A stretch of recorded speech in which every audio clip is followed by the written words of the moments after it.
हमारा आज का टॉपिक है फीटल सर्कुलेशन। आज हम लोग जानेंगे फीटल सर्कुलेशन क्या है। फीटल सर्कुलेशन अगर देखें तो basically it is the circulation of fetus. जो हमारा बच्चा जो गर्भस्थ शिशु होता है, जो उसका ब्लड का सर्कुलेशन होता है वो कहलाता है हमारा फीटल सर्कुलेशन। फीटल सर्कुलेशन जानने से पहले हमें कुछ टर्मिनोलॉजी समझनी पड़ेगी इसकी, तभी इसको समझ पाएंगे। इसमें कुछ टर्म्स ऐसे हैं जो आपके फीटल सर्कुलेशन में ज़्यादा यूज होते हैं। सबसे पहले जानते हैं हम लोग अम्बिलिकल आर्टरीज़ की बात करें तो अम्बिलिकल आर्टरीज अगर देखें तो हमारा अम्बिलिकल कॉर्ड में पाई जाती है और इनकी संख्या 2 होती है। और ये अगर देखें तो इनका ये जो है इम्प्योर या डीऑक्सीजेनेटेड ब्लड का इसमें फ्लो होता है, मतलब इसमें अशुद्ध रक्त या कह सकते हैं इसमें ऑक्सीजन नहीं पाई जाती है, वो ब्लड इसमें फ्लो होता रहता है। और दूसरा हमारा आता है अम्बिलिकल वेन। अम्बिलिकल वेन की अगर बात करें तो ये भी अम्बिलिकल कॉर्ड में पाई जाती है और इसके अगर देखें तो जिस तरह से अम्बिलिकल आर्टरी 2 होती हैं पर इसकी संख्या 1 होती है। और इसका ये जस्ट अपोजिट होता है, इसमें जो है प्योर ब्लड बहता है, प्योर या ऑक्सीजनेटेड ब्लड जिसमें ऑक्सीजन पाई जाती है। हम लोग बेसिकली अगर जानते हैं तो आर्टरी में जनरली प्योर ब्लड बहता है और वेंस में इम्प्योर ब्लड बहता है। बट यहाँ पर अम्बिलिकल आर्टरी में और पल्मोनरी आर्टरी में थोड़ा सा डिफरेंस होता है। ये दो आर्टरी और वेंस ऐसी हैं जिसमें जस्ट अपोजिट होता है मैटर। नेक्स्ट पार्ट आता है हमारा प्लेसेंटा। प्लेसेंटा का अगर देखें तो इसमें फीटल सर्कुलेशन में बहुत ही इंपॉर्टेंट रोल है, क्योंकि प्लेसेंटा अगर देखें तो बच्चे और माँ के बीच में बीच की कड़ी का काम करता है, क्योंकि प्लेसेंटा से ही जो हमारा जो गर्भस्थ शिशु होता है उसको पोषण मिलता है। और हमारी अगर देखें तो प्लेसेंटा से ही मतलब जो है अम्बिलिकल आर्टरी अम्बिलिकल वेन से आपकी जो है ये निकलती हैं। तो अब अगर देखें तो इसमें placenta is the organ that develops in your uterus. तो प्लेसेंटा जो एक देखें एक तरह का ऑर्गन है जो आपका यूट्रस में डेवलप होता है, मतलब जो हमारा गर्भाशय है उसमें इसकी ग्रोथ होती है और प्रेगनेंसी के दौरान ये आपका डेवलपमेंट होता है इसका, क्योंकि जो गर्भस्थ शिशु होता है उसको प्रेगनेंसी दौरान इसकी आवश्यकता पड़ती है। और जनरली अगर देखें तो इसका मेन काम क्या होता है, ये जो आपका इसमें बच्चे को ऑक्सीजन और न्यूट्रिएंट्स बच्चे को प्राप्त होते हैं प्लेसेंटा के थ्रू, क्योंकि प्लेसेंटा के थ्रू ही आप जानते हैं हम लोग अम्बिलिकल कॉर्ड निकलती है, अम्बिलिकल कॉर्ड में आपकी जो है अम्बिलिकल आर्टरी अम्बिलिकल वेन्स निकलती हैं। और जनरली अगर देखें तो ये इसका अगर मेन काम देखें तो ये ऑक्सीजन प्रदान करता है बच्चे को और न्यूट्रिएंट्स देता है, प्लस जो भी इतना वेस्ट होता है आपका ब्लड उसको भी ये रिमूव करता है हमारी बॉडी से। नेक्स्ट हम अगर देखें तो हमारी जो ये नेक्स्ट हमारा पार्ट है डक्टस आर्टीरियोसस। डक्टस आर्टीरियोसस का भी बहुत इंपॉर्टेंट रोल है आपका। ये क्या होता है, एक माइन्यूट डक्ट होती है, बहुत ही छोटी सी डक्ट होती है और जिसमें मतलब जो है देखें तो जो ब्लड है हमारा पल्मोनरी आर्टरी से एरोटा तक जाता है इसमें। नेक्स्ट अगर देखें तो पल्मोनरी डक्टस आर्टीरियोस एक तरह संट की तरह काम करता है। और नेक्स्ट हमारा डक्टस वेनोसस, ये भी एक तरह का संट है और इसमें जनरली देखें तो ऑक्सीजनेटेड ब्लड हमारा जो है अम्बिलिकल वेन से डायरेक्टली आपका जो है आईवीसी में जाता है। आईवीसी मतलब इन्फीरियर वेना के नाम जाता है। और डक्टस वेनोसा अगर देखें तो जनरली ये आपका जो है जो फीटस हमारा जो फीटस का लीवर होता है वहाँ पर आपकी ये निकलता है वहाँ से, और ये भी एक प्रकार का संट है। और जनरली अगर देखें तो ये दिस से allows oxygenated blood from placenta to bypass the liver. और इसमें जो ब्लड होता है ऑक्सीजनेटेड ब्लड जो प्योर ब्लड होता है प्लेसेंटा से लीवर में ट्रांसफ़र होता है। और जनरली अगर देखें तो ये डायरेक्टली मतलब जो है अम्बिलिकल वेन से आईवीसी में ब्लड चला जाता है यहाँ से। नेक्स्ट हमारा फोरामेन ओवल। फोरामेन ओवल अगर देखें तो ये छोटा सा होल होता है आपके दोनों एट्रियम के बीच में। जो हमारे जनरली अगर देखें तो ये जो हमारा हार्ट 2 पार्ट में डिवाइड होता है उसको हम लोग बीच में सेप्टम बोलते हैं उसको। तो सेप्टम अगर देखें तो ये जनरली जो आपका एट्रियम के जो बीच जो दोनों atrium left atrium right atrium बीच की दीवार होती है उसे हम लोग सेप्टम कहते हैं। इसको हम लोग एट्रियल सेप्टम के नाम से भी जान सकते हैं। तो यहाँ इसी बीच में दोनों के बीच में ये होल होता है, ये कहलाता है हमारा फोरामेन ओवल। अब हम बात करते हैं फीटल सर्कुलेशन के प्रोसेस के बारे में। प्रोसेस को समझने से पहले सबसे एक इम्पॉर्टेंट चीज़ ये है कि फीटल सर्कुलेशन में जो काम जनरल सर्कुलेशन में लंग्स का होता था, मतलब ब्लड का प्योरीफिकेशन लंग्स करते थे, वो काम फीटस सर्कुलेशन में प्लेसेंटा करता है। क्योंकि इसका मेन कारण क्या है कि फीटस में आपका जो है लंग्स जो है अविकसित होते हैं, अविकसित होने के कारण ये सारा काम प्लेसेंटा का हो जाता है। अब प्लेसेंटा के 2 काम हो जाते हैं मेन, एक तो ब्लड का प्यूरिफिकेशन करना, दूसरा फीटस को न्यूट्रिएंट्स पहुंचाना। आइए जानते हैं फीटस सर्कुलेशन किस प्रकार होता है। तो सबसे पहले जो हमारा जो प्लेसेंटा से जो ब्लड हमारा ऑक्सीडेंटेड ब्लड है, मतलब प्योर ब्लड आपका जाता है हमारा अम्लाइकस में। अम्लाइकस में देखें तो हमारा ब्लड 2 ब्रांच में बढ़ जाता है। एक तो अम्लाइकल वेन से होता हुआ डायरेक्ट आपका डक्टस वेनोसस से होता हुआ आईवीसी में आ जाता है, और कुछ ब्लड की मात्रा जो है डायरेक्ट लिवर में आ जाती है, और लिवर से हिपैटिक वेन की सहायता से वो आईवीसी में आ जाती है। आईवीसी यहाँ मतलब इन्फीरियर वेना केवा है, और फिर इन्फीरियर वेना के बाद सारा ब्लड कलेक्ट करके राइट एट्रियम में पहुँचा दिया जाता है। राइट एट्रियम में अगर यहाँ पर देखें, राइट एट्रियम में फिर यहाँ पर 2 पार्ट में ब्लड डिवाइड हो रहा है। एक तो blood right atrium direct left atrium में आ रहा है, और दूसरा राइट एट्रियम से डायरेक्ट राइट वेंट्रिकल में आ रहा है। तो आइए जानते हैं सबसे पहले राइट एट्रियम से ब्लड जो है आपका राइट वेंट्रिकल में किस तरह आता है। तो राइट एट्रियम से ब्लड हमारा ट्राइकस्पिड वाल्व से होता हुआ राइट वेंट्रिकल में जाता है, फिर राइट वेंट्रिकल से हमारा जाता है पल्मोनरी आर्टरीज में। अब जैसा कि हमने आपको बताया था, यहाँ पर जो है इसके हमारे फीटस के लंग्स अविकसित होने के कारण केवल 30% ब्लड ही पल्मोनरी आर्टरीज होता हुआ लंग्स में जाता है। फिर लंग्स में जाने के बाद फिर हमारा ब्लड पल्मोनरी वेन्स की सहायता से लेफ्ट एट्रियम में आ जाता है।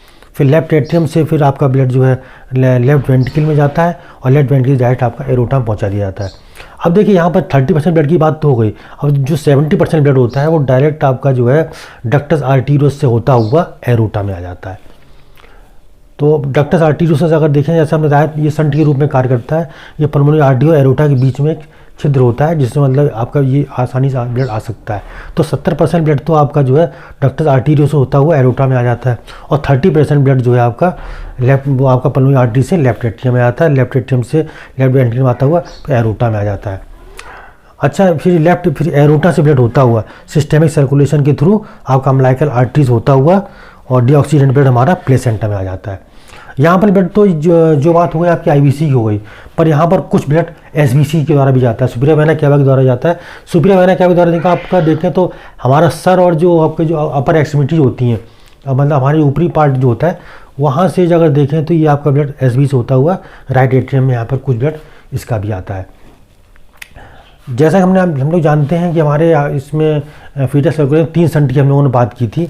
जैसे आपको डक्टस वेनोसस, और आपका ये आपका है ये डक्टस वेनोसस है, आपका डक्टस आर्टीरियोसस है, और आपका फोरामेन ओवल। ये तीनों छिद्र जो होते हैं ये आपके जब उस टाइम तक तो होते हैं, जैसे ही आपका बच्चे का जन्म हो जाता है ये तीनों जो ये आपके संट होते हैं वो ऑटोमेटिकली बंद हो जाते हैं।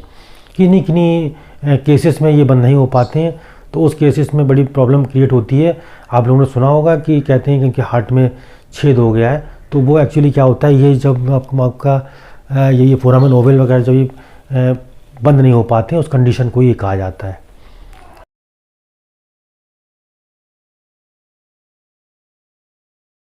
आइए जानते हैं फीटस सर्कुलेशन हार्ट के डायग्राम में किस तरह शो हो रहा है। तो सबसे पहले हम लोग जान लें कि यहाँ पर जो कुछ इंपॉर्टेंट चीज़ें हैं हार्ट में क्या क्या चीज़ें पाई जा रही हैं। जैसे हम लोग जानते हैं हार्ट में आपके 4 चैम्बर होते हैं, हमारा left atrium, right atrium, left ventricle और राइट वेंट्रिकल। इस तरह से यहाँ पर आप देखें ये पल्मोनरी आर्टरी दिखाई दे रही है आपको, ये राइट पल्मोनरी आर्टरी, ये आपकी लेफ्ट पल्मोनरी आर्टरी है। यहाँ पर आप देखें तो एरोटा आपको दिख रहा है ये, और यहाँ पर आप देखें लंग्स आपको दिख रहे हैं आपकी। यहाँ पर ये 2 पल्मोनरी वेन्स हैं, 2 आपकी बैक साइड में आपको दिखाई देंगी, और ये आपको देखें ये बीच में आपको दिखाई दे रहा है, ये आपको सेप्टम बोलते हैं, इसको बोलते हैं इंट्रावेंट्रिकुलर सेप्टम। यहाँ पर अगर देखें तो ये इंट्राएट्रियल सेप्टम बोला जाता है दीवार में। अब जो सबसे जो इम्पोर्टेंट चीज़ है आपकी जो 3 संट हैं इसमें, उनका बड़ा इंपॉर्टेंट रोल है। जैसे आपका पहला जो फोरामेन ओवल अगर देखें तो राइट एट्रियम और लेफ्ट एट्रियम के बीच का जो सेप्टम होता है उसमें होल होता है, छिद्र होता है, जिससे हमारा ब्लड राइट एट्रियम से लेफ्ट एट्रियम में आ जाता है। फोरामेन ओवल का इस आपका बहुत इंपॉर्टेंट रोल है आपका फीटल सर्कुलेशन में। उसके बाद हमारा दूसरा होल है हमारा डक्टस आर्टीरियोसस, जो आपका पल्मोनरी आर्टरी और आपका ये एरोटा के बीच में एक होल होता है, जिससे क्या होता है डायरेक्ट पल्मोनरी आर्टरी से ब्लड हमारा जो है एरोटा में चला जाता है। और ये थर्ड हमारा था डक्टस वेनोसस, जो हम लोग जानते थे आपका जो ये आपका फीटल लिवर में पाया जाता था। अब हम लोग बात करते हैं इसमें सबसे जो इम्पोर्टेंट चीज़ प्लेसेंटा का हम लोग जानते हैं, इसमें मदर और बेबी के बीच की कड़ी होती है प्लेसेंटा में जनरली यहाँ देखें फीटस सर्कुलेशन में प्लेसेंटा का बहुत इंपॉर्टेंट रोल है। जनरली देखा जनरल सर्कुलेशन में क्या होता था कि जो काम लंग्स करते थे, यहाँ पर वो काम कौन क्या कर रहा है, प्लेसेंटा। लंग्स का मेन काम क्या होता था, ब्लड का प्यूरिफिकेशन करना। तो यहाँ पर जो प्लेसेंटा हमारा होता है ये ब्लड का प्यूरिफिकेशन भी करता है। और आप देखें तो फीटस को जो है न्यूट्रिएंट्स पहुँचाना, उसके वेस्ट को बाहर निकालना, ये सारा काम हमारा प्लेसेंटा का था, क्योंकि प्लेसेंटा से आपकी अम्बिलिकल कॉर्ड निकलती थी। अम्बिलिकल कॉर्ड में अम्बिलिकल वेन और अम्बिलिकल आर्टरीज पाई जाती थी। आइए स्टार्ट करते हैं। हमारा जो सर्कुलेशन कहाँ से स्टार्ट हो रहा है, प्लेसेंटा से। प्लेसेंटा से आप देखें तो हमारा जो ऑक्सीजनेटेड ब्लड होता है, मतलब प्योर ब्लड होता है, ये चला जाता है हमारा अम्बिलिकस में। अम्बिलिकस में जाने के बाद ब्लड हमारा कुछ पार्ट में डिवाइड हो जाता है, 2 पार्ट में अगर देखें तो सबसे पहले हमारा जो ये ब्लड हमारा है जो है अम्बिलिकल, ये आपका अम्बिलिकल वेन के थ्रू डक्टस वेनोसस की सहायता से, डक्टस वेनोसस से होता हुआ इंफीरियर वेना केवा में से होता हुआ आपका कहाँ चला जाता है, राइट एट्रियम में आ जाता है। तथा कुछ ब्लड की मात्रा अम्बिलिकल वेन के साथ डायरेक्ट लिवर में आ जाती है। वहाँ से लिवर में ये ब्लड हेपेटिक वेन की सहायता से IVC से होता हुआ ये राइट एट्रियम में एंटर करता है। तो ये तो यहाँ से प्रोसीजर था आपका IVC से ब्लड कैसे जा रहा है। और IVC के साथ साथ हमारा कुछ ब्लड जो है आपका SVC से भी जाता है। SVC से आप देखें तो हमारा जो हेड पोर्शन है और जो अपर एक्सट्रीमिटी हमारे जो आपकी जो अपर आपके ऊपरी अंग जो है उनके थ्रू जाता हुआ ब्लड आपका SVC जाता है, सुपीरियर वेना केवा से जाता हुआ राइट एट्रियम में जाता है। अब राइट एट्रियम में ब्लड आने के बाद यहाँ पर ब्लड का डिवाइडेशन हो जाता है। एक ब्लड आपका डायरेक्ट लेफ्ट एट्रियम में चला जाएगा, एक ब्लड आपका जो राइट एट्रियम से राइट वेंट्रिकल में जाएगा। तो आइए जानते हैं, तो राइट एट्रियम से सबसे पहले ब्लड हमारा जानते हैं हम लोग लेफ्ट एट्रियम में आता है।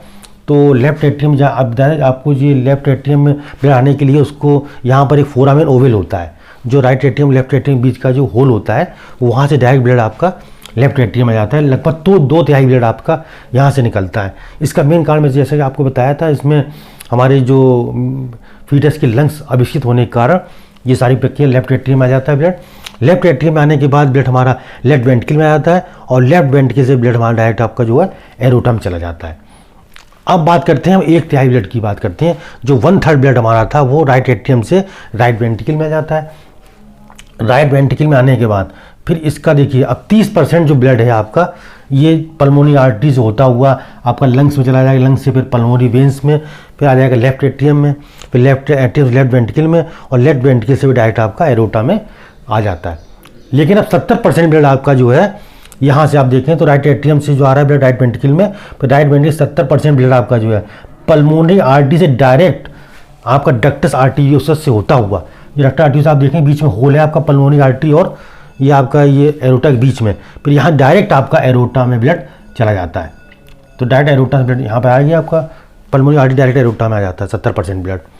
अब यहाँ से जब एरोटा से पूरा ब्लड आ चुका है आपका, एरोटा से ब्लड हमारा सिस्टमिक सर्कुलेशन के थ्रू होता हुआ अम्बिलिकल आर्टरी से होता हुआ आपका ब्लड प्लेसेंटा फिर आ जाता है और यही साइकिल पूरी चलती रहती है अगेन एंड अगेन